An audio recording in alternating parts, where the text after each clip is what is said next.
We're rolling. Welcome to the REI Rookies Podcast, Real Estate Investing Rookies Podcast, episode number 64, where we invite you to follow us on our journey towards financial freedom using the power of real estate.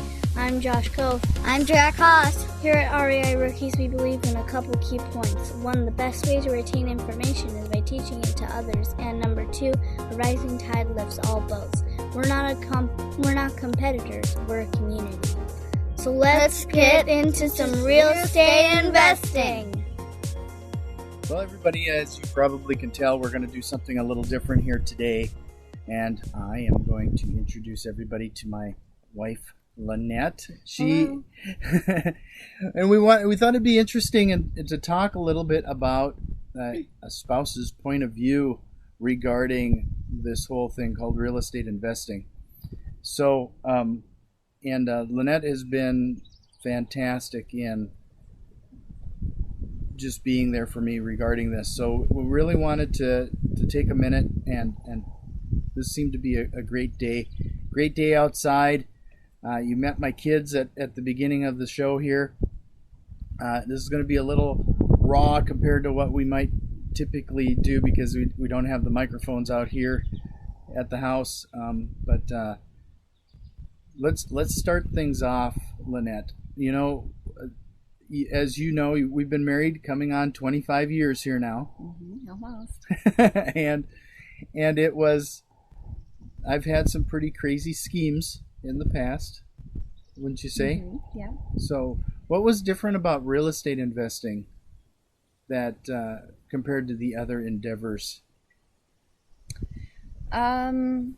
I remember back in the day, you and Josh working together, and you would come home with stories of what you had talked about at work and that you were competitors together. I remember you were tracking your weight and stuff like that. Yeah.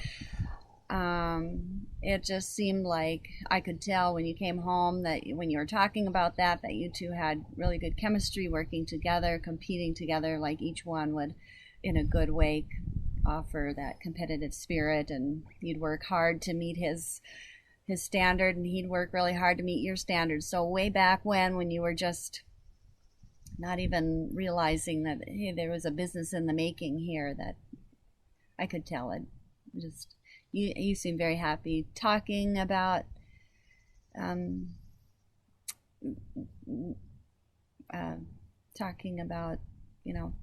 competing together and enjoyed being at work and together. Sure. So, well, and this is also the first time, we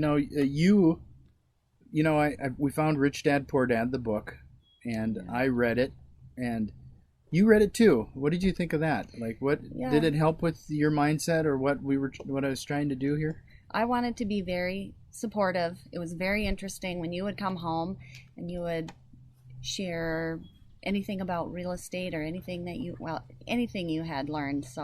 But real estate was very interesting because the statistics on it that you and Josh were talking about at the time was very startling, and it's very difficult to make retirement money while working at a desk job, and getting, a family growing older, that I can see what you're saying. A clear path to being more at ease in retirement, or being able to retire, I suppose. Sure. So 6 months ago, or it's been a little bit more than that, I came home from a conference telling you that I'm ready to quit the day job. What did you think? What did your mind go through there? You've always had an entrepreneurial spirit. You've always wanted to start something and be your own boss. And I really could tell that, wow, this is it. I was never doubted, even if there was something tough that came up, I never doubted that you wouldn't push through and do something, make something go of it. And I was never nervous. I was always hopeful. I tried to be supportive, reading the books that you were reading, and trying to learn what you were learning. And it was really fun when you would come home and, oh, I've got this deal and what should I do about it? And in the early days, I could certainly help you and give you advice. And, oh, I don't think you want to do that. Or yeah, kind of, there was so many details to real estate that just when you would come home, you would have all of the details understood, but there'd be like one or two that, oh, you might want to watch out for this, or you might want to go ahead on this. And I was able to, I don't know, you were able to take my advice kind of early on. But now it's kind of, you and Josh, what you talk about is kind of out of my league, so I have to study some more. I wouldn't say that. You have a tendency of being able to read people a lot better than I can. I've found you being at the real estate meetups really important. Boy, that's been really fun because I've found that I kind of found my role at the real estate meetups. Before they go talk to you, they come and talk to me and get to know me, and they get to share their family, their situation, and I get to offer some pointers that I've learned along the way and give them encouragement, and that's been very fun, very interesting, and I've been honored because I've found a role in giving people advice or encouragement on not a level that you would, but on a different level that, it's just different talking. Well, it is, right? Mm-hmm. I really encourage a lot of people to make sure that your wife or husband or somebody else is on board regarding this too, because it's really important. So if a wife or a husband is in a similar situation where, they're, like I kind of bulldozed into this a little bit, what kind of advice would you give somebody to prep them or prepare them for this type of transition? I mean, it was a pretty sizable transition. I mean, I was in a corporate job for 3 decades in some capacity, right? I mean, It was predictable. I in hindsight, I wouldn't say it was as safe as I thought it was. No.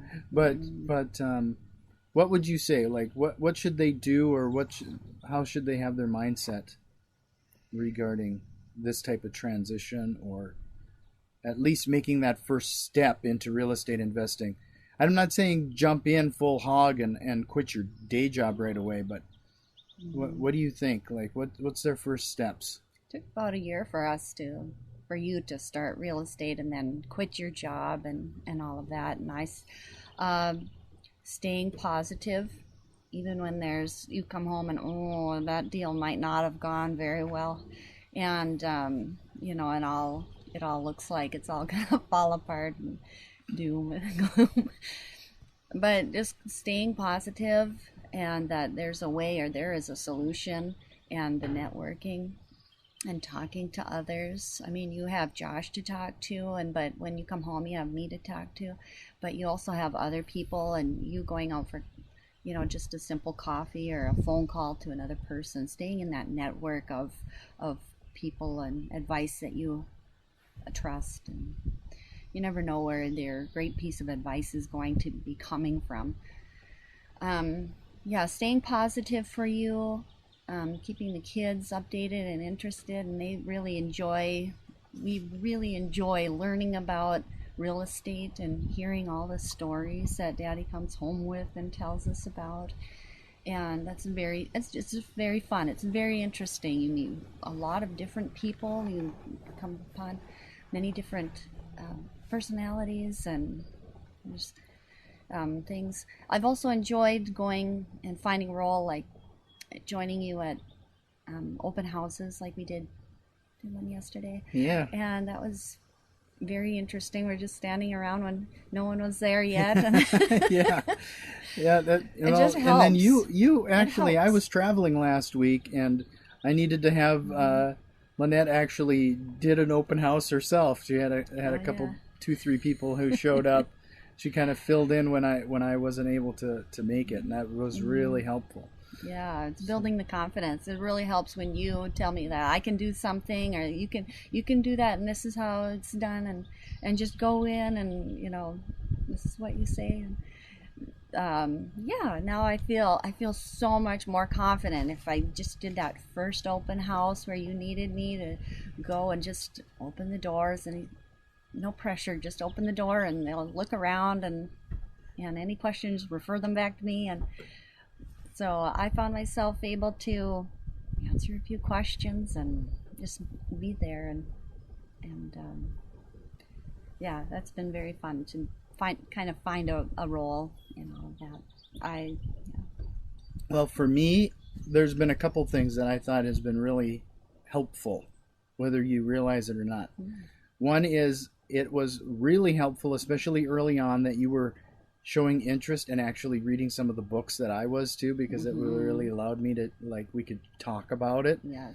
I can't emphasize that enough. That was awesome. That was great to have that same interest at that time, and there's so much to talk through as you're trying to.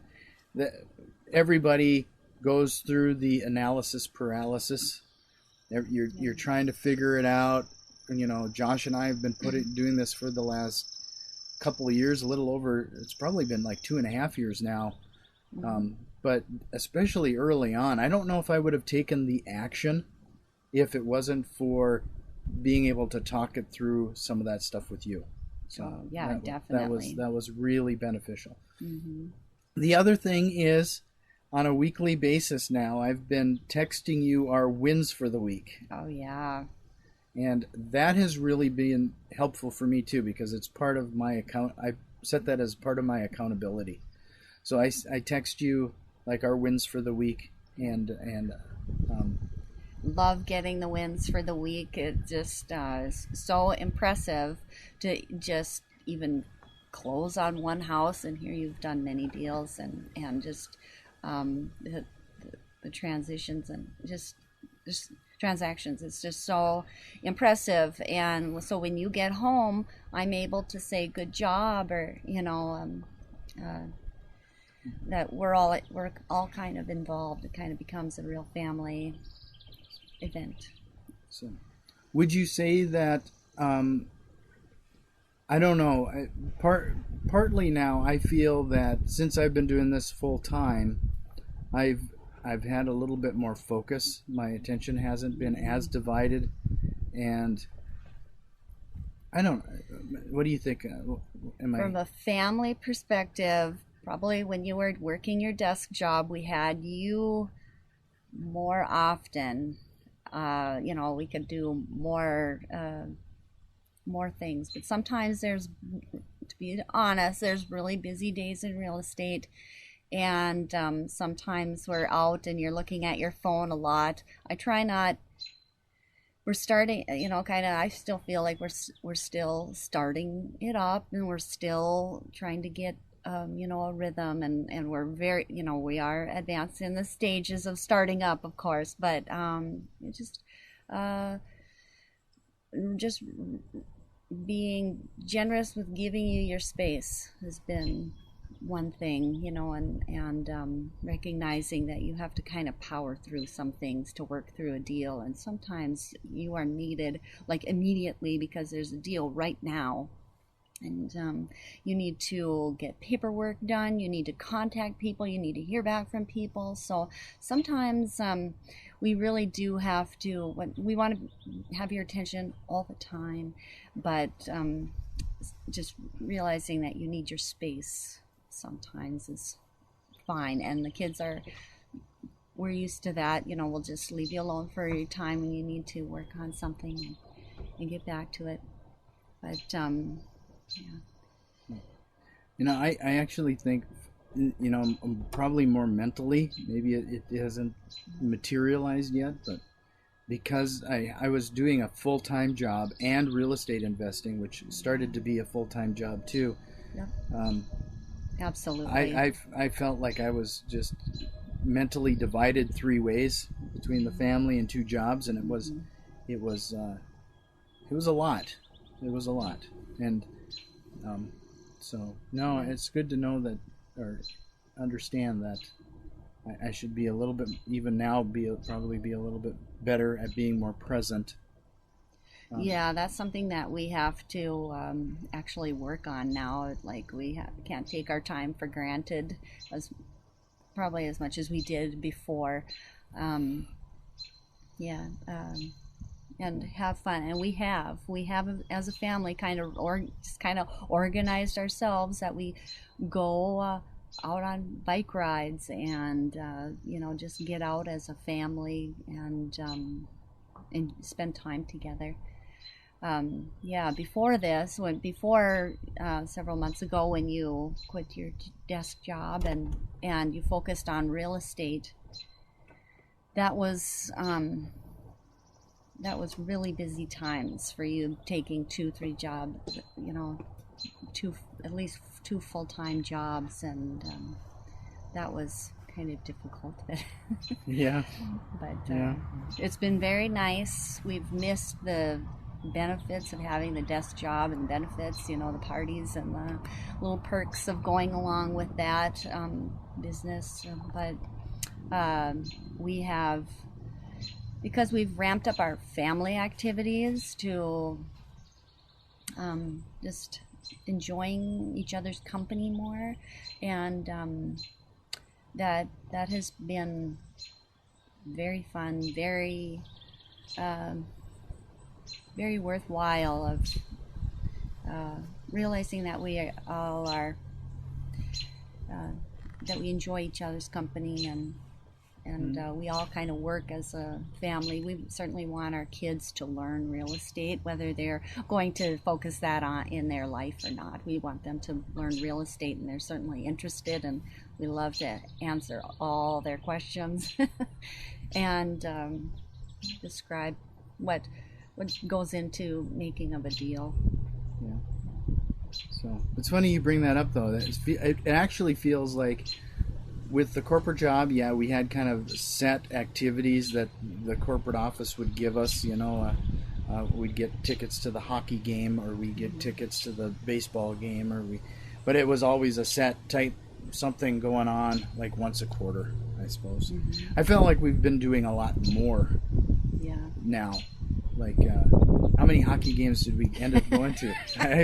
There had been, we went to, thanks to our insurance provider, they gave us hockey tickets during the playoffs and it's a local team here. It's a semi-pro team, but I think we went 4 or 5 times. Mm-hmm. Yeah. And then we went to California together. Yeah. I know that was partly for another real estate conference, but we got to go to Universal Studios and do some other things there. So I don't know. I actually feel like we've been able to do more. I think type of stuff like that, and we kind of savor it quite a bit because we're all involved, and it took a lot. It's kind of we use some of those outings and things to say, congratulate ourselves, a treat. We do. Yeah. We give ourselves treats when we get wins, real estate wins. Do you think it's important to, like, Josh and I, we sometimes will take the families out for a meal and to just like celebrate a bigger accomplishment? Oh yeah, because the family is totally involved, whether they have to wait on you or something. The family's totally involved, and to see the other people that you deal with and the other families that you deal with, and getting to know Josh, knowing him from before, but knowing him even more and his family even more. That's been very beneficial. Yeah. So I'm going to go into, let's talk about, because you've had a big impact on another thing, is diet. And I think we've changed our diet drastically over the past couple of years, and I really think it has a lot to do with mental clarity. Mm-hmm. So what do you think, or what would you advise people regarding diet? And I know we'll use the 5-letter word sugar. Sugar is a big thing. We don't consume much sugar at all. But I do think it has a lot to do with mental clarity optimism. I mean, there's a lot to do with your diet and just mental capacity. Oh yeah. Bombarded with sugar on all levels of don't have it, don't you know, it really as we kind of have I don't know what to say. It's just I can tell when we watch our diet, meaning restrict sugar and probably being gluten-free or something. I can really tell that we are in better moods. You know, that's really true. Everybody is in better moods. Yeah. And I actually feel that I have a lot more patience when I'm full keto. I kind of adhere to more of a keto type of diet. Lynette, you really have a strong belief in, it depends on the person, right? Depending on like what type of food suits them best. I mean, even in our family, like I'm definitely a meat eater. I mean, and where you are more vegetable. Yeah. Right? Mm-hmm. And that really has an impact, right? Like, yeah, it sure does. We've been able to, I've been able to study that a little bit and just finding what works for you the best and makes you feel the best. So my son is definitely more of a meat eater. He's a calmer personality. He's my daughter and I love vegetables, and we see the benefits. Like even just in a few hours, we just have less inflammation. That plays a big role in if you're putting the wrong thing into your body. That the effects of inflammation and what it does to your thinking and your mood and. But anyway, if you want more information on that, where do they find that? Well, I have a website called songbird.com, and it focuses on living naturally and what we've gone through to combat and change our lives to eat less sugar and eat more of the things that we should, and to remove chemicals from our lives through like soaps or lotions and things. In a nutshell, it seems like it's avoiding anything that's significantly processed, right? Mm-hmm. Like there's something to be said. I heard, I don't know where I heard it a long time ago. When you go to a grocery store, you should basically stay on the outer rim.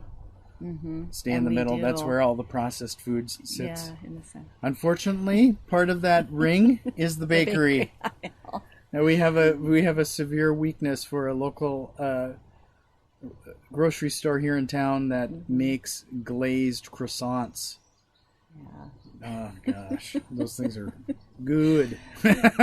So when we feel like we need a little treat, we head on over for that. But it's time to get a little more serious on the diet. Yeah, we have to get back on that. Yeah. What were you going to say, Ethan? Oh, one word. Yum. Yeah. So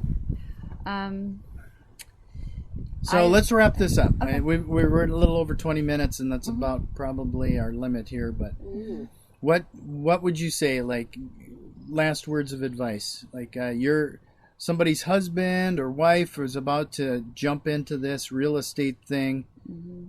What do you think's the first step? What do they got to do? Well, I remember when you were grappling with quitting your desk job, very safe supposedly.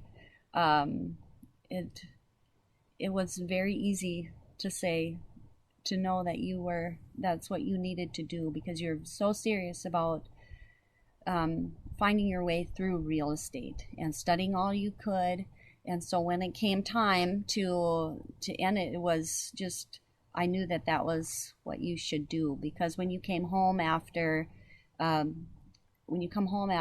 day at real estate, which is working for yourself, you're the boss, you're everything, that you are so much happier, and not giggly happy, something different, like a contentment that you have. And it's very tough. It takes almost all of your brain power to do it. And but when we sit down at the end of the night, I can tell that you are so happy, content with doing your own thing and making your own decisions. And I've always said this, that the energy that you put into a desk job is now all put into something that is your very own, and that's very satisfying to do. And it just, the worry that comes with, oh no, we're not going to have a steady paycheck or something, it all seems to work out. Yeah, and in fact, that was one of the big things, is to get over that mental hurdle for the amount of time and energy and stress. There's untold how many times where we would be out as a family having a meal, and I would get a phone call from one of my corporate customers, and I'd have to excuse myself while I'm there with you because I was always on call. I couldn't put it off. So I'd be out in the parking lot talking somebody down off of an IT edge, and trying to get them support or trying to get them some help. And we weren't always understanding back at that time, because that time was, you're not on the clock anymore, but suddenly you are, and all that effort was, extra. Yeah. So here's the thing. Getting your family on board and helping them understand what's going on is really a big thing. You can either have somebody there to help you step up and get into it, or there'll be somebody who's pulling you down. And in my case, I've been really blessed with my family providing that type of support, and I hope that for you. With that, I will see you next time. Thanks, Lynette. Songbird.com. And we hope you enjoyed this program, and we'll see you next time.